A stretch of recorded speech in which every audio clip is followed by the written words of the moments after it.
Una onda ambiental llega a tu casa a través de 88.2 Universitaria Estéreo.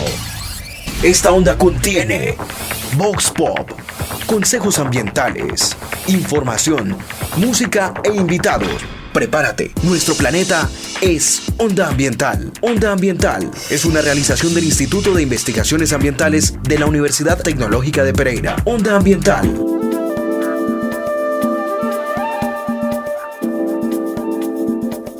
Muy buenas tardes, bienvenidos a una nueva emisión de Onda Ambiental. Les habla Felipe Gómez, estudiante de Tecnología Eléctrica e integrante del proyecto Gestión Ambiental Universitaria del Instituto de Investigaciones Ambientales. En este programa le vamos a hablar acerca del 11º Congreso de Disposición de Residuos, en el cual estuvo presente nuestra compañera Juliana Gudelo, y donde estuvo con personajes muy importantes y que expusieron sus estrategias para esta disposición. Juliana estuvo con Huber Martínez Hernández, director de estrategias de la Unidad Administrativa Especial de Servicios Públicos, donde se habló de la inclusión social de los recicladores en la nueva licitación para la presentación del servicio de aseo de la ciudad de Bogotá. Escuchemos qué nos dijo el doctor Huber Martínez Hernández. Bueno, muy buenas tardes. Nos encontramos, como ya les contamos, en el 11º Congreso, Disposición Final de Residuos y Perspectivas Ambientales. Les voy a presentar a Huber Martínez Hernández, director de estrategia de la Unidad Administrativa Especial de Servicios Públicos, quien nos va a hablar sobre la inclusión social de los recicladores en la nueva licitación para la prestación del servicio de aseo de la ciudad de Bogotá. Muy buenas tardes y bienvenido a Onda Ambiental. Muy buenas tardes para todos los radioescuchas de Onda Ambiental. Bueno, Bogotá ha venido evolucionando en todo el tema de incorporación de los recicladores de oficio a toda la operación de aseo. ¿En qué consiste eso? Hemos planteado 3 estrategias que han contribuido a incluirlos. La primera es tratar de que los recicladores hagan parte de una empresa. Para ello se le generó una participación accionaria en las empresas operadoras. Nosotros colocamos un mínimo del 5% de acciones que fueran entregadas a los recicladores de manera gratuita. En promedio, los 13 oferentes que hoy están participando en Bogotá entregaron un 22%, con un porcentaje que va desde el 9% hasta el 71%, entonces en promedio es el 22%. Esto quiere decir que 100 pesos, 22 pesos, de 100 pesos de utilidad. En la operación de aseo, 22 son de los recicladores.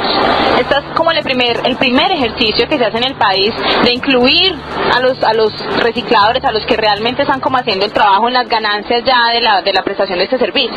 Sí, es el primer ejercicio. Obviamente esto es importante establecerlo, que es un ejercicio que la Corte ha venido trabajando, la Corte Constitucional, en ese proceso, y ha generado obligaciones al respecto. Pero ahí no para. La segunda es el tema de aprovechamiento, es el apoyo a los recicladores de oficio en el tema de aprovechamiento. Se han establecido en apoyo en vehículos, en uniformes y en equipos y elementos que les va a permitir la protección. Esto genera 2 elementos: un primer camino hacia la formalización y el segundo, la dignificación de esa actividad. Esto conlleva que en la práctica hoy los recicladores de Bogotá, la totalidad de recicladores que tenemos un censo establecido en 11.200 para el primer año, van a tener ese apoyo. Adicional a eso, se les va a pagar un estímulo económico que equivale a 6.000 pesos por tonelada dispuesta, con un promedio de 1.200 toneladas diarias, lo que nos da más o menos una inversión que se va a entregar para un fondo de reciclaje de 2.700 millones de pesos en el primer año.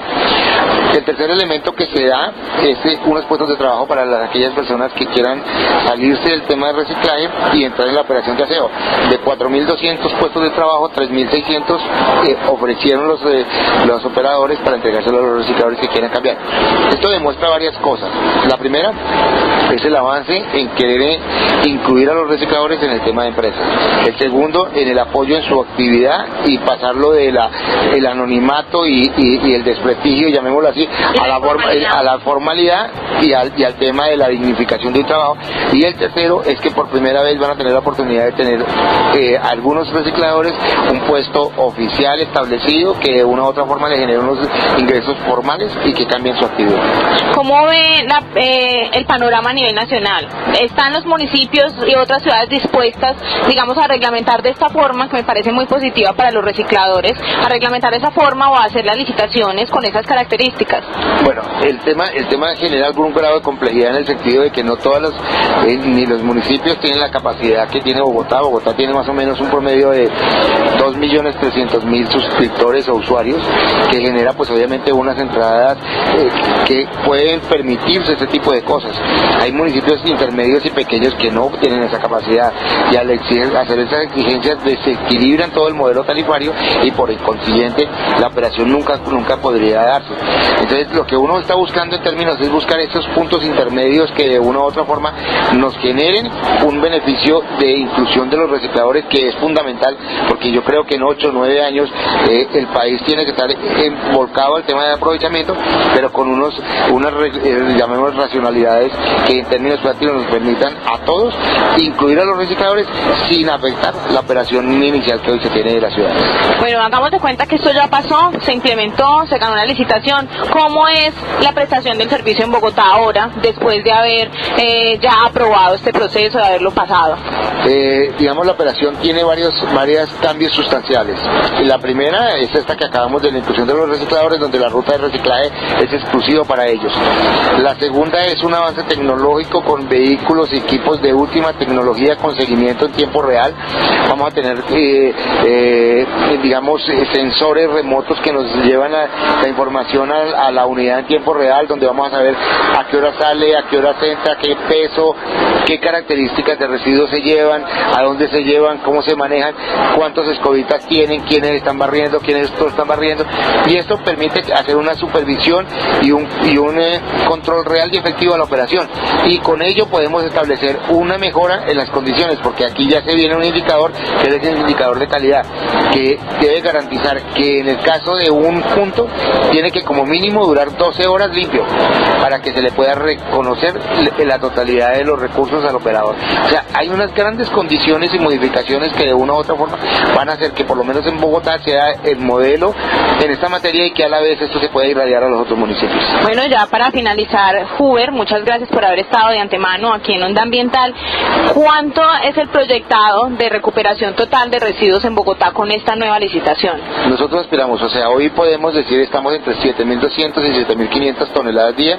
Hoy se están aprovechando entre 1.200 y 1.500, y aspiramos a llegar en un inmediato, digamos en un año y medio, a unas 2.500 a 3.000 toneladas. A propósito de la conferencia que nos dieron hoy de basura cero, ¿usted cree que con estos avances que se hacen en la prestación del servicio podremos llegar a visualizar una Bogotá, una Pereira, una Colombia con basura cero?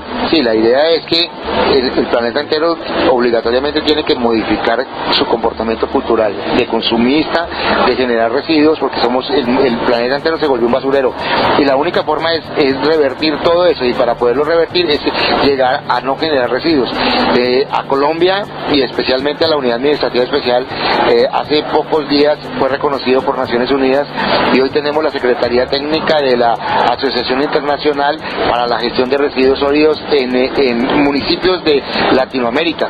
Esto conlleva a que de una u otra forma podamos hacer intercambios tecnológicos, técnicos, operativos, de conocimiento, que nos va a buscar que todos los municipios, no solamente de Colombia, sino de América Latina, caminemos hacia eso. Yo no lo veo inmediato, pero sí veo progresivamente un avance que nos va a llevar a que por lo menos en unos 8 o 10 años ya el nivel de residuos que se depositan en los rellenos sanitarios cada vez sea menor. Bueno, muchísimas gracias de nuevo por haber estado en Onda Ambiental, y esperamos pues que la licitación salga con todo lo que se ha cumplido, todo lo que se ha prometido y lo que se espera, y que Bogotá realmente sea un ejemplo para el país en esta materia. Ok, gracias a ustedes, y ojalá tengamos la oportunidad en un corto tiempo traerles noticias de que ya tenemos una licitación con unos nuevos criterios que garanticen y mejoren las condiciones del manejo de residuos en todos los municipios de Colombia.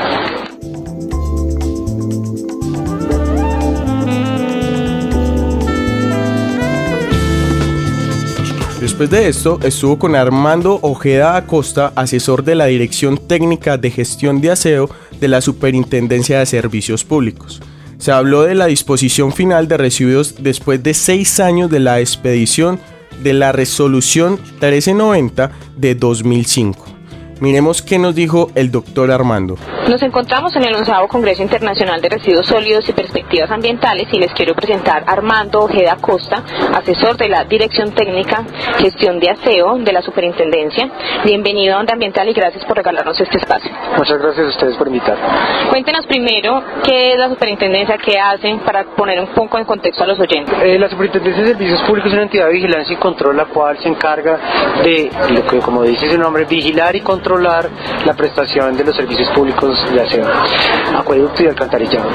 Bueno, usted nos habló en este congreso de la disposición final de residuos después de 6 años de la expedida la resolución 1390 del 2005. ¿Qué es esta resolución? ¿Qué fue lo que reglamentó? ¿Y cómo está el panorama entonces actualmente en Colombia frente a la disposición final de residuos?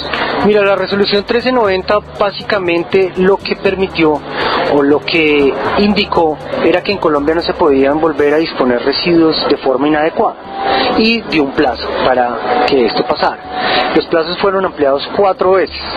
El último plazo estaba para septiembre de este año, en el cual ningún prestador puede disponer de forma inadecuada ni tampoco en celdas transitorias, que es el concepto que crea la resolución 1390. Las celdas transitorias son adecuaciones a sitios de disposición final para que operen básicamente con las mismas características que lo haría un sitio de disposición final.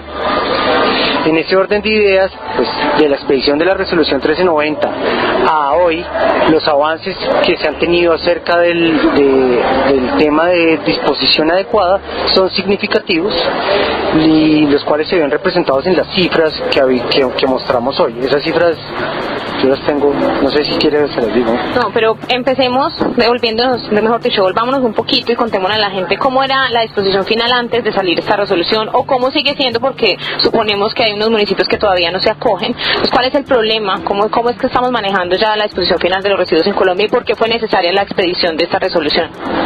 Sí, gracias. Es que básicamente yo tengo unos datos. La disposición se hacía antes de 2 maneras, de forma adecuada o inadecuada. De forma adecuada con rellenos sanitarios y plantas integrales. De forma inadecuada, botaderos a cielo abierto, quemas a cielo abierto y botar los residuos a cuerpos de agua, entre otros. También tenemos el enterramiento, que también es una técnica no aprobada o no adecuada de disposición final.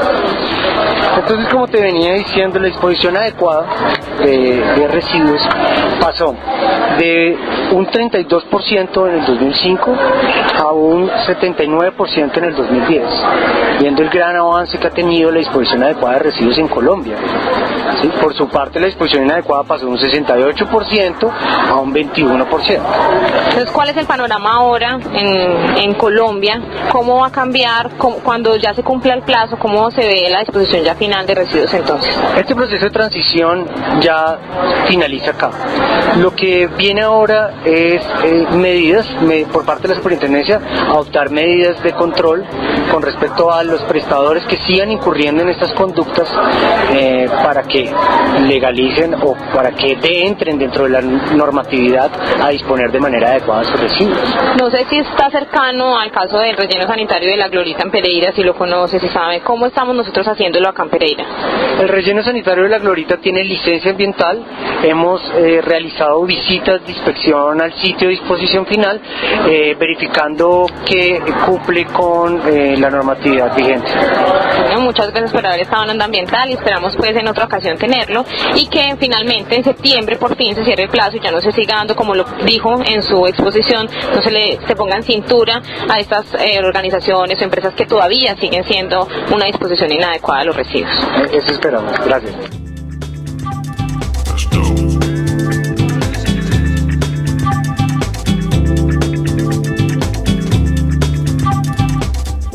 La directora de Enlaces Asociados, organizadora del Congreso, quien nos contó un poco acerca de cuáles fueron las pautas de organización del Congreso y de qué se trata el Congreso como tal, nos dio unas recomendaciones acerca de cierta disposición de residuos y además en qué fue conformado el Congreso y qué se tuvo en cuenta para poderlo realizar. Nos encontramos con María Eugenia Orozco, directora de Enlaces Asociados, organizadores del 11º Congreso de Disposición Final de Residuos y Perspectivas Ambientales.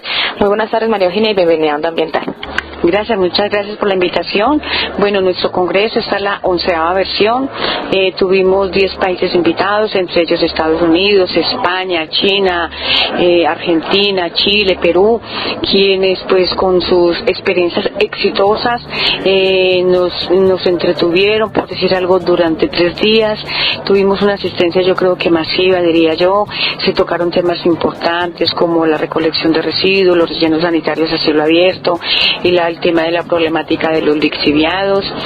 También tuvimos el tema de las escombreras y su incidencia en la salud. Nos contaba ahora en el cierre que la próxima versión será en Bogotá. Sí, este congreso se realiza cada año y la verdad es que como ha crecido tanto, yo espero el próximo año realizarlo en la ciudad de Bogotá. Y ya para finalizar, ¿cuál fue el origen? ¿Cuál es la idea inicial de este congreso? Hace 11 años precisamente fue la versión y el origen fue dado a la falta de jefes o a la falta de instituciones comprometidas con mandar a sus empleados a estudiar, a conocer. Vemos que es una falta total y absoluta. Vemos que nuestros profesionales no están capacitados para enfrentar ese tipo de temas. Enlaces Asociados es un papel muy grande, que es el papel de orientar, el papel de unir a todas las instituciones ambientales para que conozcan estas experiencias exitosas y las apliquen a nuestro país. ¿Y quiénes vinieron a este congreso en esta versión? Vinieron alcaldes, gerentes de servicios públicos, gerentes de empresas de aseo, universidades y el sector privado. Yo creo que fue en un 90%, Carbones del Cerrejón, Ecopetrol, Oxy, la Universidad de los Andes, Universidad Nacional también la tuvimos aquí, quienes pues se fueron muy contentos primero con el evento y yo diría que también con la ciudad. Bueno, María Eugenia, muchísimas gracias y dejémosle ya al finalizar la invitación para que en el próximo congreso haya mucha más participación de los estudiantes y de la comunidad universitaria. Bueno, muchas gracias por venir, te doy muchas gracias a ti y ojalá el próximo año podamos contar con un nuevo congreso y muchos expertos en los temas. Gracias.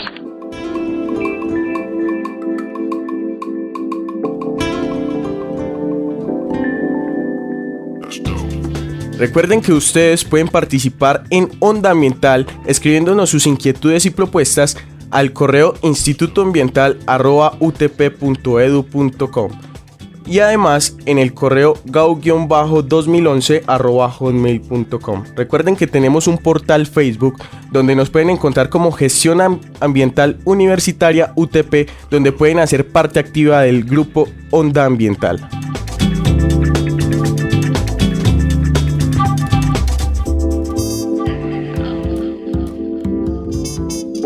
Regresando a Onda Ambiental, estuvimos con Francisco José Colomer Mendoza, proveniente de la Universidad Jaume de España, quien presentó todo acerca de los riesgos asociados a los rellenos sanitarios en todo el mundo. Miremos que esto es un tema de especial interés para todos, ya que los rellenos ambientales son los que menos disposición tienen, por decirlo de alguna manera, y que son bastante importantes en una ciudad. Me encuentro con Francisco José Colomer Mendoza, que viene de la Universidad Jaume de España. Él nos hizo una presentación sobre los riesgos asociados a los rellenos sanitarios en todo el mundo.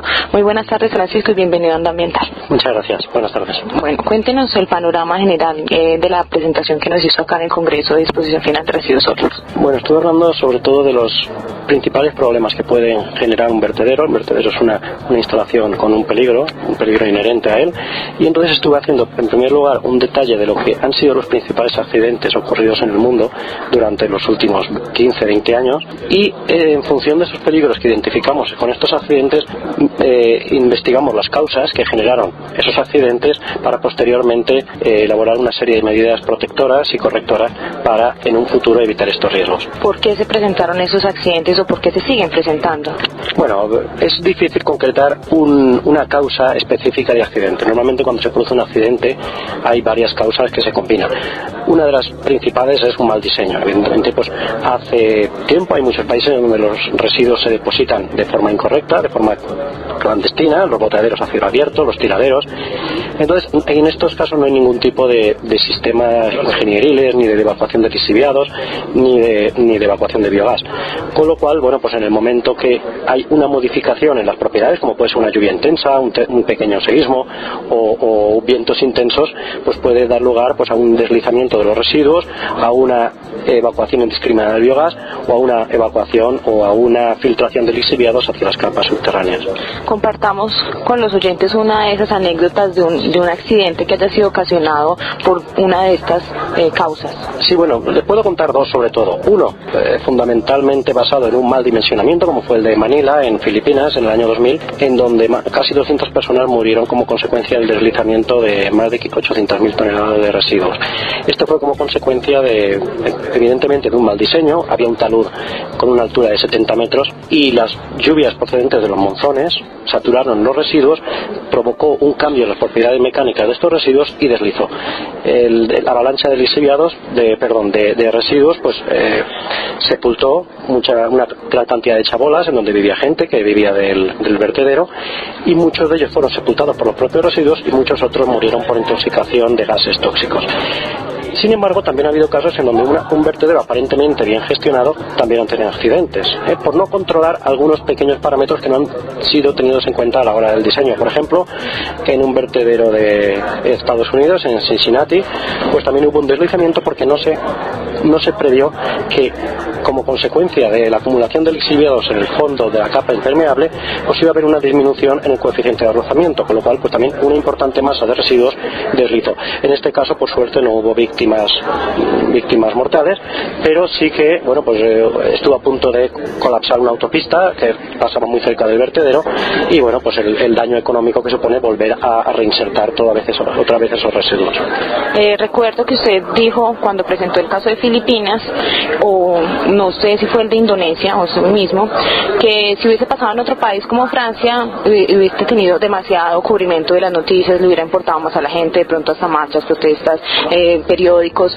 ¿Cree usted que se presentan más estos casos en países subdesarrollados o de tercer mundo que en los otros países? Y siendo así, ¿hay mayor control entonces de las autoridades ambientales en estos países desarrollados que en los nuestros? Sí, cuando estudiamos la legislación de países como Filipinas, Indonesia, en fin, países que es en vías de desarrollo, muchos países también de Sudamérica, de África, vemos que la legislación es tan restrictiva como puede ser la de Estados Unidos o la Unión Europea. Sin embargo, el problema de estos países es que tienen complicaciones en aplicar esta legislación, con lo cual, bueno, pues aunque hay una legislación en donde previsiblemente los rellenos estarían bien gestionados, pero no se hace tal y como dice la legislación, con lo cual, pues al no realizarlo correctamente, por lo que decía antes, no se tiene en cuenta el diseño, no se tiene en cuenta la evacuación de lixiviados, con lo cual pues pueden producirse accidentes. Bueno, ya para finalizar, Francisco, ¿cuáles serían las recomendaciones, si se pueden, concretas para Colombia o en generales, para evitar entonces que estos accidentes sigan ocurriendo en el mundo y que tengamos un mejor manejo de nuestros rellenos sanitarios?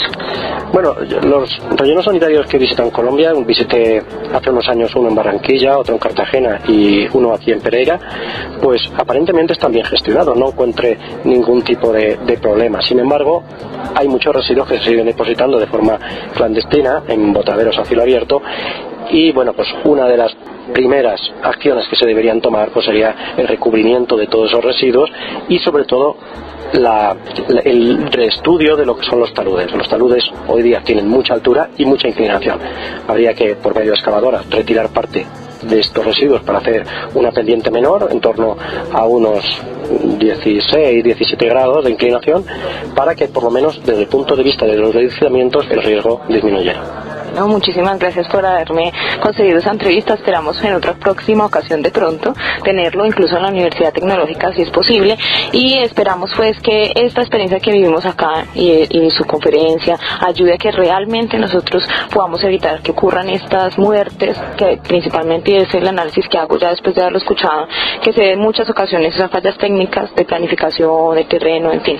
Bueno, muchísimas gracias entonces y hasta luego. Pues muchas gracias, también estoy de acuerdo con lo que acaba de decir. Ojalá sirva para algo nuestro trabajo, y bueno, pues encantado de haber estado en Colombia y muchas gracias por su atención.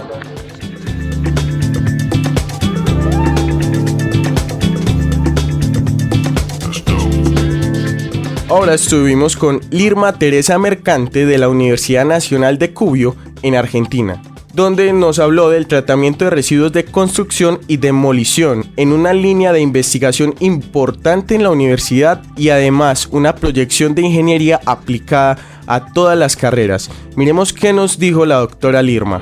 Ahora nos encontramos con Irma Teresa Mercante de la Universidad Nacional de la Universidad Nacional de Cuyo en Argentina. Muy buenas tardes, bienvenida a Onda Ambiental. Sí, bueno, buenas tardes, ¿cómo estás?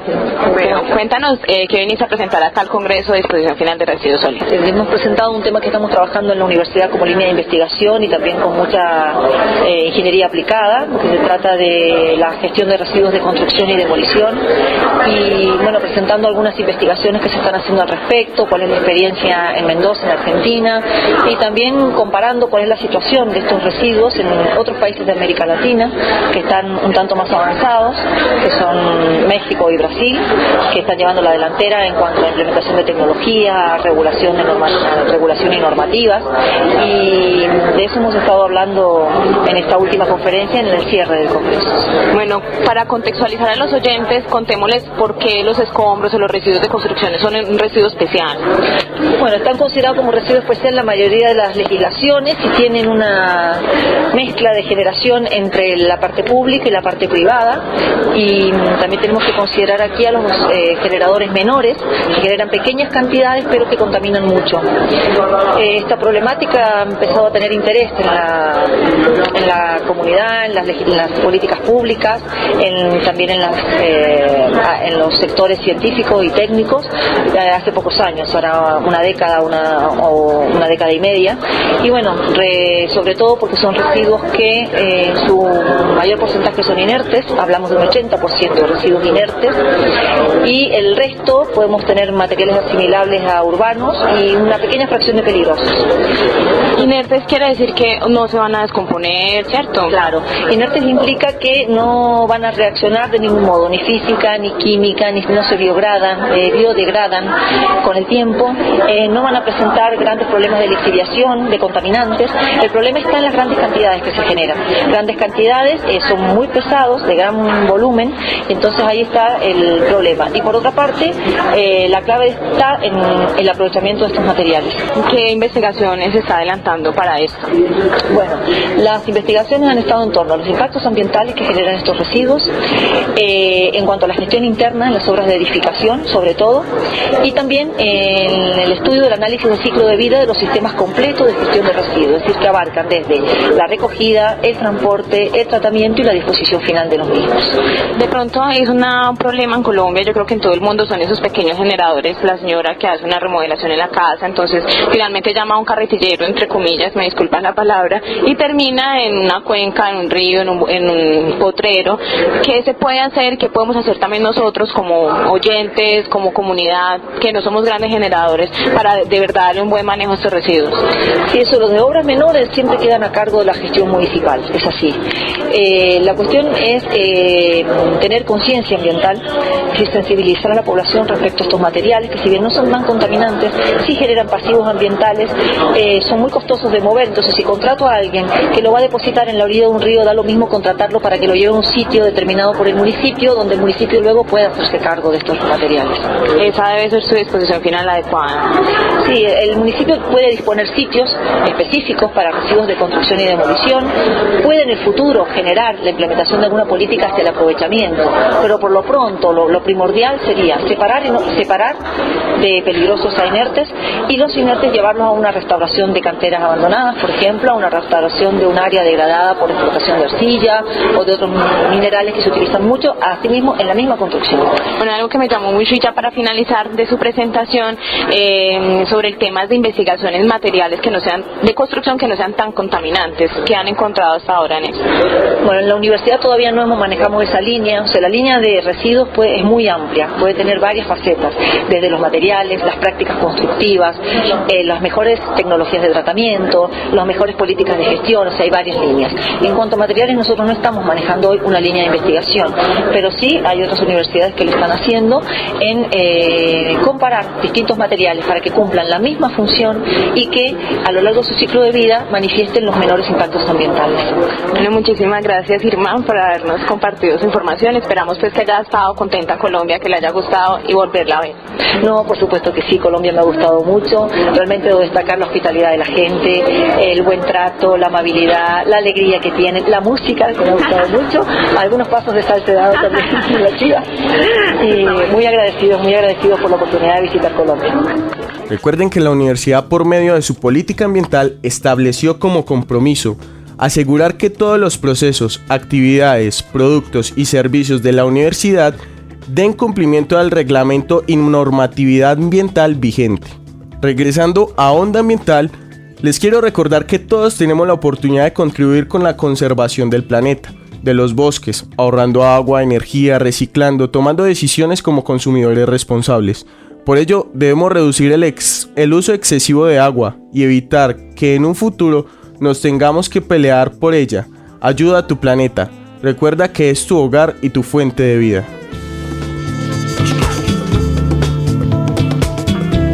Hoy los acompañamos Felipe Gómez en la producción de Mauricio Toro en Universitaria Estéreo 88.2 FM. Escríbenos a nuestro correo electrónico institutoambiental.edu.co. Onda Ambiental, una realización del Instituto de Investigaciones Ambientales de la Universidad Tecnológica de Pereira. Onda Ambiental, miércoles 2 de la tarde por Universitaria Estéreo 88.2.